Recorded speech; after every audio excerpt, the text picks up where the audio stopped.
Good evening and welcome to the NDTV Dialogues, a conversation of ideas. Tonight, the idea we're focusing on is higher education. This at a time when the President has just said that India can't be a world-class power without a world-class university. Also at a time, the government is working on the new national education policy, which should be finalized, at least a draft of it, at the end of this month. Joining me for more on that, a panel of professors, of academics, and also those who are actually implementing some of these. I'm joined by Professor Dinesh Singh, ex-Vice Chancellor of Delhi University. I'm also joined by Professor Shogita Bose, earlier Gardner Professor at Harvard University, now an MP. Also with me, Professor Ashutosh Varshni, Professor of Political Science at Brown University in the United States, also heads the Brown India Initiative. I'm also joined by Dr. Swati Pal, Acting Principal of Janki Devi University. And as I said, the implementer, Manish Sabharwal, joins me, co-founder of Team Lease. He's also member of the Central Advisory Board of Education, which advises the government. Thanks to all of you very much for coming in.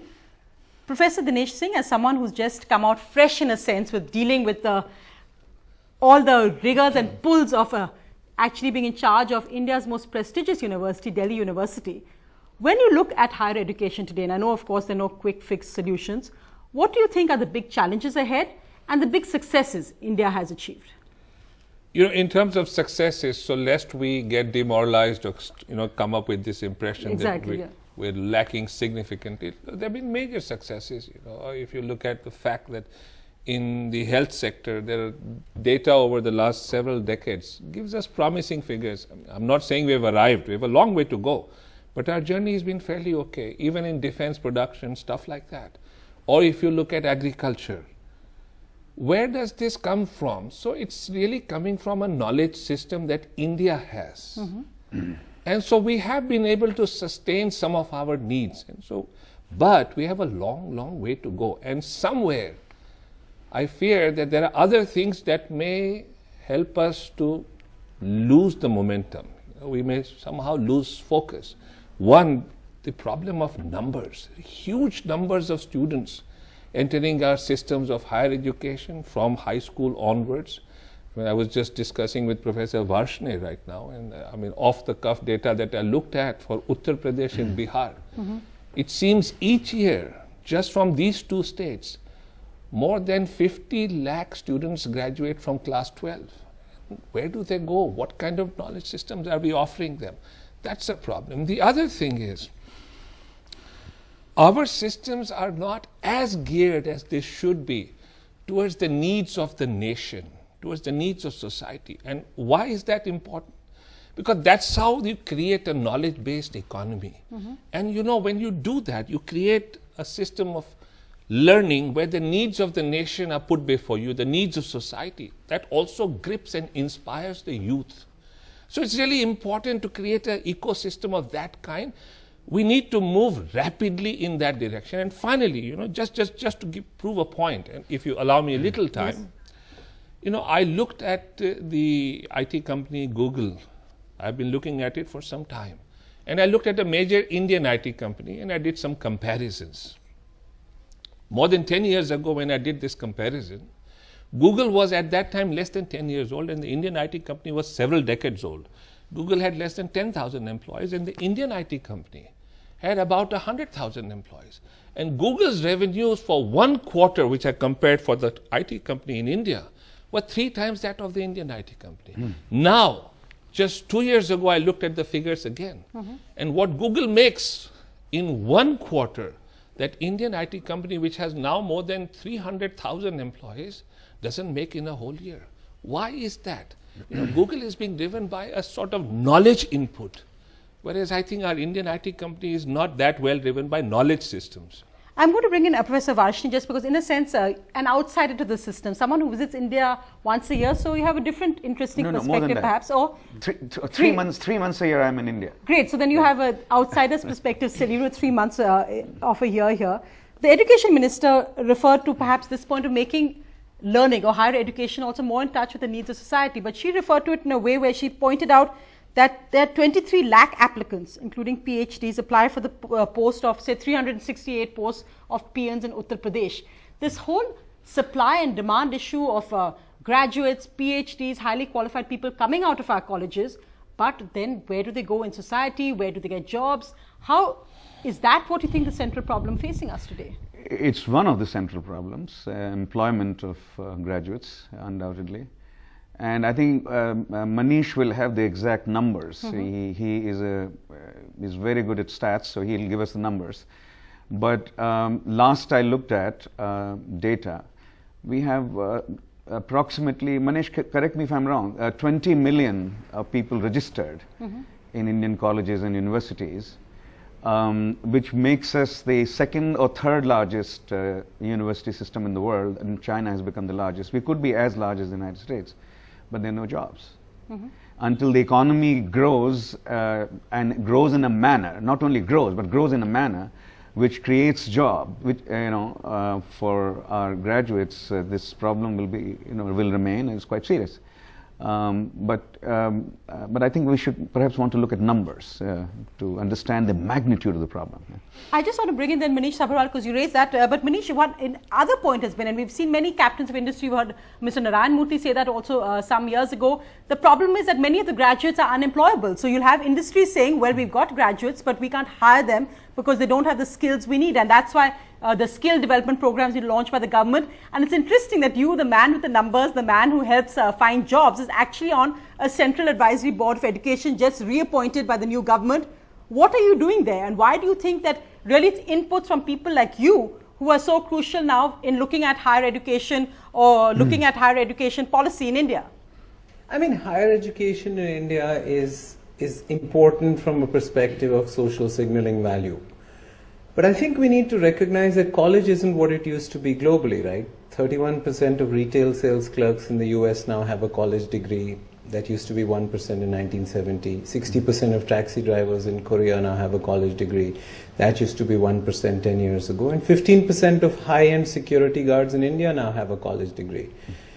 That used to be 1% a few years ago. So I think we have a problem where the social signaling value of college matters to people. I don't think we should be patronizing. The vocational training is usually for other people's children, not our children. So we have to figure out how to, the massification of higher education, in my mind, requires the vocationalization of higher education, where we create higher connectivity with the school system, the skill system. The higher education system needs to at least not pray to the one god of employers, but in my mind, for somebody like us, we've hired somebody every 5 minutes for the last 5 years, but we've only hired 5% of the kids who came to us for a job. So there's a radical reboot of the school, skill and higher education system which needs to happen. Professor Bose, come in, because it'll be interesting to you. In a sense, you may be more old school perhaps. I'm not, as a Harvard University, really, I think the mecca of higher education in the world, but you're now in the rough and bustle of politics. And I think one thing you must have noticed, is includes in your state of West Bengal and Jadavpur, where you represent, that university education is perhaps more politicized in India than anywhere in the world. And how vice chancellors are treated is actually often a matter of shame. We've seen what happened in Jadavpur University itself, and where the West Bengal Chief Minister and the Trinamool Congress, many youth wings are often accused of beating up or locking them up in rooms. Dinesh Singh ji, luckily you've been in Delhi University, so it's not been that bad. But how do you, when you look at how higher education, when you look at how education institutions are valued in India, how would you see it, and how would you look at this happening in your own state? Well, let me go back to where you started. Okay. I think, President Pranab Mukherjee is right on the mark when he says that we cannot be a world-class power if we don't have world-class universities. And this is something that we need to accept. Just last week in Parliament, there was a question on this subject. And the HRD minister replied that this is a matter of perception. The global rankings are created by a group of select persons. We have to accept that this is a matter of substance, not just a matter of perception. We have to accept that right at the moment, our institutions of higher education are not globally competitive. If we in fact aspire to become globally competitive in the foreseeable future. But it's not all bad news. I teach at Harvard University, which is usually ranked, 1 or 2. But what I will say is that here in India, there is a lot of individual talent. The problem is primarily administrative or organizational, or a matter of politics, politicization of higher education. Also, I think we need to understand that not everything is wonderful in the United States of America, which has the best higher education system in the world today. There is high quality, but there is also spiraling cost. India has a great opportunity in the future to provide high quality higher education at affordable cost. But I hope we are not going to miss that opportunity. Since you also asked me about my own state, let me make a general point of the great disparity between central universities and state universities in our country.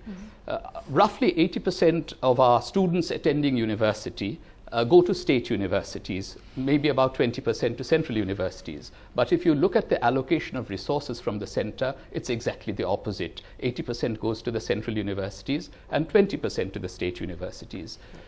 There is good news from West Bengal. I myself have served as chair of the Presidency Mentor Group, and we have revitalized what was Presidency College, now Presidency University. And one thing that we were able to achieve in the last 5 years is that there has been no political interference for the first time in 3 decades in faculty appointments. Experts in each field have come and built up faculty, a completely new faculty of 150 people. That is what we need to do at these state universities. And we have to move away from the mindset of every year announcing that there will be 5 new IIMs and 5 new IITs or new central universities and spend money on brick and mortar. I think we have to devote our resources. Why don't we select the most promising 10 central and state universities, 5 central, 5 state universities, give them the resources to achieve excellence. Now, I did want to talk about excellence because we also have a problem of access. We have to create equity, and yet we have to think of human resources, not brick and mortar. Even in central universities, and I think Dinesh Singh will bear me out, there are altogether about 16,000 faculty positions, of which nearly 6,000 are unfilled. So let's think of human resources, let's think of faculty, let's think of students rather than sort of brick and mortar, and let's revive the most promising of our state universities, which may have gone into temporary decline, but through strategic investment, visionary leadership, we can turn them around. I think the question of leadership is important and really developing institutional leadership rather than political leadership. But I'd like to bring in Dr. Swati Pal on that as well, specifically now, because again now currently of Delhi University. But when we look at that and when we look at issues like faculty appointments, we often see teacher strikes in Delhi universities. We've seen what happened when one course came in, then had to be reversed. If this is happening in our main university in Delhi, we can imagine the situation around the country. What do you find as the big issue when we talk about politicization or when we talk about focus on what courses should be? Do the issues get blurred? Is the focus too much on who appointed who rather than what is getting taught and what students are actually getting out of it? Actually, I think whatever has been already said, I'd like to reiterate a couple of those points. One is this whole aspect of politicization of this particular sector. You know, until and unless we achieve some kind of a non-politicized dialogue, it's going to be a little difficult to really attain the goals that we have in mind, which are very clearly education which is of substance, education which is of quality. But I'd like to get back to something else, which is, you know, there are 2 stages in the functioning of, say, a college. This is Janki Devi College that I'm a part of. One is the children who come in and the children who leave. So the children who come in, there is this whole problem about very often all of us floundering as to what is the level of knowledge, what is the level of skill, what is the level of comprehension, simple things like comprehension of the academic world. And so I feel that the first thing that needs to be looked at is grassroots level education. That really requires a lot of change because that has a deep impact on higher education. We somehow tend to see them as binaries. We seem to see them as 2 separate entities. They aren't. It's a cycle. You know, whatever you garner in your educational years at school, that will have a bearing in college. So that's one thing. The other thing is, of course, through the 3 years at college, or 4 years with the FIUP, through the 3 years at college, the way we need to build up our children. And there we've got, in a college, in a Delhi University college, we've got vast hierarchies, we've got children coming in from different, these are things that have been talked about, and so people think that it's a very simple kind of a problem, but it's not. Because when you're dealing with when you're in a classroom which has got children from, say, a government school, or say, in Delhi you've got children coming in from UP, coming in from Bihar, they have a language problem. So if you're teaching in English, that's a big problem. You don't have teachers. You don't very often have teachers who are perhaps skilled to teach certain disciplines in say, Hindi or whatever. So that becomes... So hopefully, the new national education policy will perhaps look at new ways. And one of the hopeful things about the new education policy is the vocationalization. But I'd like to repeat one thing which I've said in the past at other fora, which is that we need to give it parity. The whole idea of, like you said, sir, this whole thing about other children go to vocational colleges, not mine. Was it Manisha said it, yeah. Which is very true. So till we get that sense of parity between vocational colleges and the regular colleges, that's going to be very difficult to change. Professor Vashni, you wanted to come in. Go ahead. I think if we ask ourselves the following question, what is the purpose of the higher education system, right? And examine what we have to do in light of that, we may be able to grapple with the problems in a much more systematic way. So I think, as far as I'm concerned, having spent so much time in higher education, both in India, I started my career actually at Kirori College in Delhi University. So, and now I've also taught in two private institutions in America, Harvard and Brown, and one public institution, University of Michigan.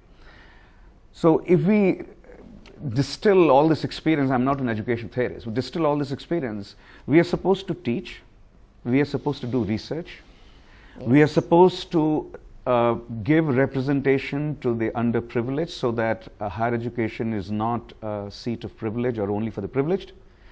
And fourthly, we have to teach and generate knowledge in a manner which is useful for society. That's the utilitarian calculus.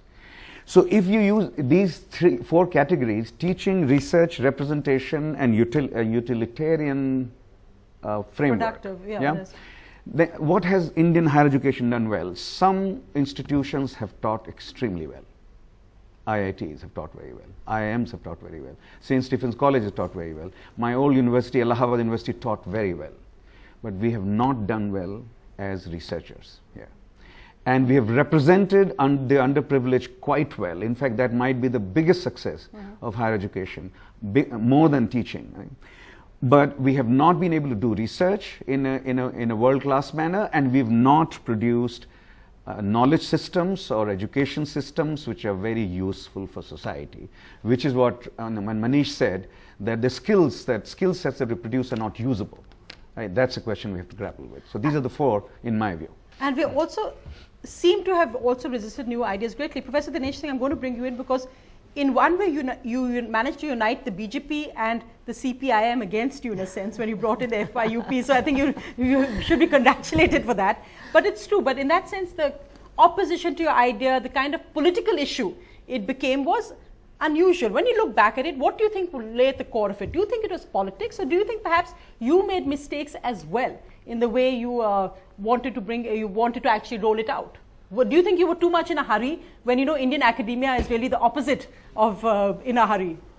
Well, I mean, let me discount the fact that was I in a hurry or not by if you just look at the process and procedures we followed, not just the prescribed formal procedures, but the process of consultation, etc. Of course, it's very hard to get overcome propaganda. It's really difficult, and our job is to really take care of the university and run it not just on a long-term perspective, but day to day. You can't counter that. But if you look at the records, I mean, there was enormous consultation. It hasn't happened in the history of this university. But not just that. Everything has to eventually, as prescribed formally, be taken through the academic council, which has 26 elected teachers who represent the interests of the teachers. And they all have political affiliations. And you look at the records in my time, consistently 20 of these 26 teachers have voted in favor of all the reforms and all the changes. So the ground reality is not what it is made out to be, but leave that aside for the time being. As regards politicization, it has always been there. And if you are under the impression that institutions abroad don't have this, make no mistake. I've seen that firsthand at some of the best institutions, the kind of politics that takes place. And it isn't just politics of a human nature, but politics of the political kind. That also affects but institutions. But you have politicians intervene so actively? I mean, whether it's the education minister, whether it was the CPIM. Those may be rare, those may be rare, but there are directions that are given. I mean, I know state universities that in the United States that are so governed by what the governor in power prescribes, and he can do many things to them. So make no mistake, there are many things that can happen. Leave that aside. In spite of that, our structures still have a fair amount of strength in them. They're well designed. When I look at the statutes and act of the University of Delhi, it's a very liberal, well-drafted act, and hats off to the people who designed it. It still gives you, of course, if someone transgresses that by doing something that is illegal, not prescribed by the Constitution, then of course you can be helpless. Leave that also. I want to say something else, which Manish also mentioned, and then it's been reiterated by my distinguished colleagues here. You know, in India particularly, but this is a worldwide phenomenon, one of the biggest, to my mind, lacunae in our systems of higher education is that we differentiate between knowledge and skills. I sincerely believe this, and history bears me out. Knowledge and skills are just two sides of the same coin. One feeds on the other. And if you look at the great ones who generated knowledge, whether it is Kabir, who was a weaver, he used his hands, he was a skilled weaver. Or you look at Isaac Newton, who was so extraordinarily gifted as a craftsperson. He devised so many things, instruments, toys for his experiments and otherwise.